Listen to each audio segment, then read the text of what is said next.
Mis queridos hermanos, quiero felicitarlos porque ya hemos visto el primer bloque de la Biblia que se llama el Antiguo Testamento y hoy ya nos adentramos en el Nuevo Testamento. Por eso ya tenemos una visión nueva en el Nuevo Testamento. El Nuevo Testamento es el cumplimiento de las promesas del Antiguo Testamento. Por eso vamos a mirar rápidamente qué significa pues el Nuevo Testamento y cómo fue escrito en clave de qué fue escrito. Por lo tanto, abran sus Biblias para que vayan haciendo una miradita rápida del Nuevo Testamento y de esta manera pues ya vayamos familiarizándonos. Nosotros sabemos que el Nuevo Testamento pues es un mandato del Señor Jesús. El Señor Jesús dice, vayan y den a conocer, le dice a sus discípulos, a los apóstoles, vayan y prediquen, vayan y anuncien. Lo que nosotros tenemos escrito hoy, primero pasó por la tradición oral, primero ellos lo enseñaron de palabra, ellos lo predicaron, lo llevaron al culto y después fue escrito. Por lo tanto, eso que nosotros tenemos ahí en nuestras manos, que es el Nuevo Testamento, se sucede en su escritura después de la resurrección, pero es la vida de nuestro Señor Jesús desde el momento en el cual fue presentado por el ángel, encarnado en el vientre virginal de la Santísima Virgen María, cómo hay toda una presencia de ese Señor Jesús después de su muerte y resurrección en la vida de sus discípulos, en la vida de los apóstoles. Por eso el libro de los Hechos de los Apóstoles es fundamental para ver cómo la vida del Señor Jesús se encarna en las comunidades, en el pueblo, y cómo ese cristianismo se va expandiendo. Entonces, al expandirse ya encontramos las cartas de San Pablo, las cartas de San Pedro, y cómo toda esa simbología se apropia del libro del Apocalipsis para darnos a conocer a nosotros las comunidades en su gran simbología en asumir esa presencia de nuestro Señor Jesús. Hay una división que ustedes pueden ir ya mirando en sus Biblias para que ya mañana nos adentremos en uno de los primeros evangelios. El Nuevo Testamento consta de los 4 evangelios, que son Mateo, Marcos, Lucas y Juan. Mateo, Marcos y Lucas los llamamos los evangelios sinópticos, porque son muy parecidos. En cambio, el evangelio de Juan fue escrito desde otra óptica, es una óptica más griega, es el evangelio del Logos, es el evangelio de la palabra. Si ustedes miran, Lucas y Mateo se parecen bastante, en cambio Juan no. Juan tiene otra manera de presentar la vida del Señor Jesús.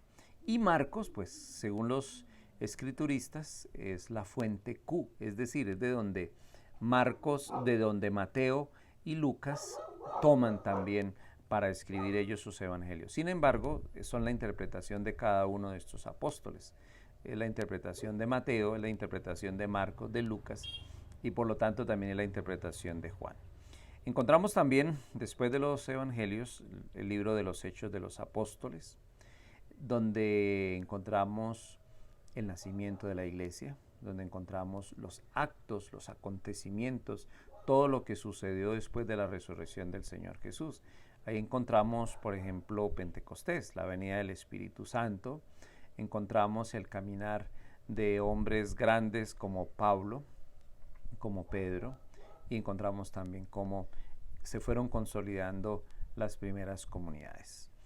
Y en las cartas del Nuevo Testamento, que son 21 cartas, donde está el género epistolar, encontramos la carta a los Romanos, primera de Corintios, segunda de Corintios, Gálatas, Efesios, Filipenses, Colosenses, primera de Tesalonicenses, segunda de Tesalonicenses, primera carta a Timoteo, segunda a Timoteo, Tito, Filemón y la carta a los Hebreos.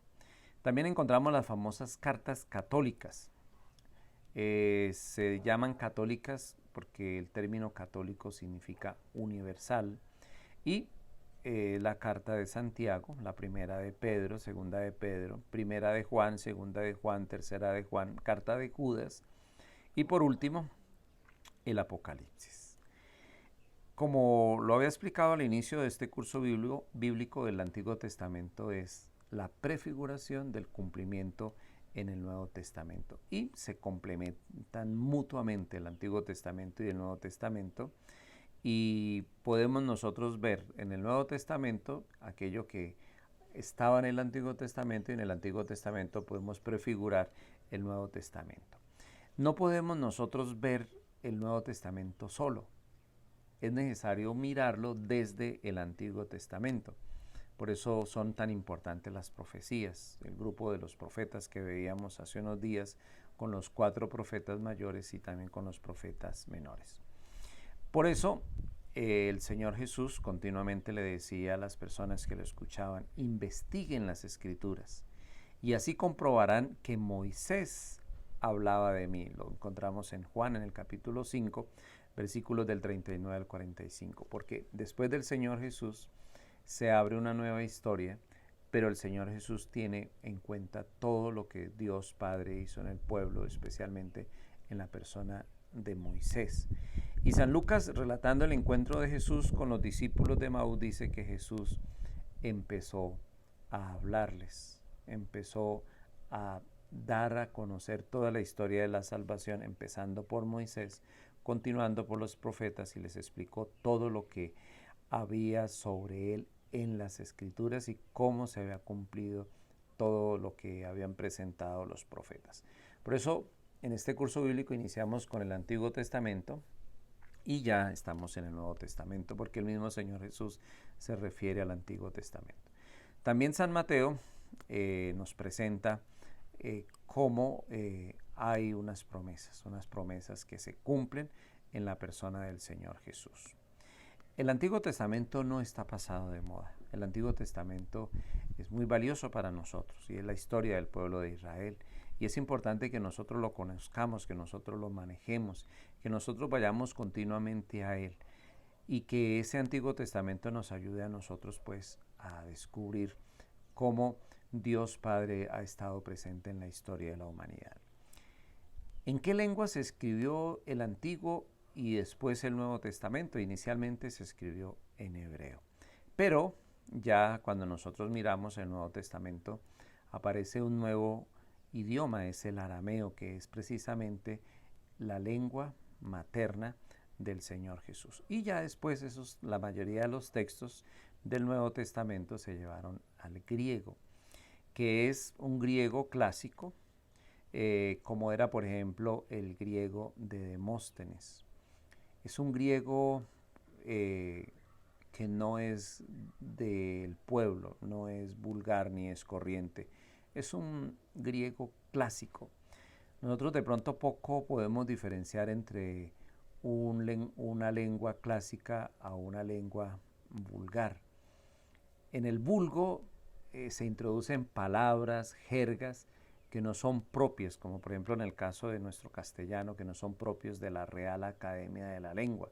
Por eso continuamente se está revisando el lenguaje para saber si es clásico o es simplemente del pueblo, que es vulgar. Entonces, el Nuevo Testamento fue escrito en un griego clásico. Y ya después, cuando nos adentremos un poquito más en la vida de la iglesia, encontramos a un santo, San Jerónimo, que fue el que tradujo las escrituras del griego al latín, que era la lengua más popular del Imperio Romano, para que se pudiese extender a todo el universo. San Mateo fue escrito en arameo y todos los demás evangelios. Pero también es importante conocer que el arameo pues ya es una lengua que está en extinción. Bueno, mis queridos hermanos, así hemos empezado el Nuevo Testamento. Por eso prepara tu Biblia, porque ya en el Nuevo Testamento vamos a aprender a leer la Biblia, porque encontramos los 4 evangelios, encontramos el libro de los Hechos de los Apóstoles, las cartas católicas, y ahí ya vamos apasionándonos más en este estudio bíblico. Que el Señor los bendiga. No olviden cuidarse, no salir de casa, estar unidos en oración más que nunca. ¿Por qué? Porque la oración es la única que puede desatar esta pandemia y es el Señor el que nos va a escuchar. Amén. Que pasen un feliz día.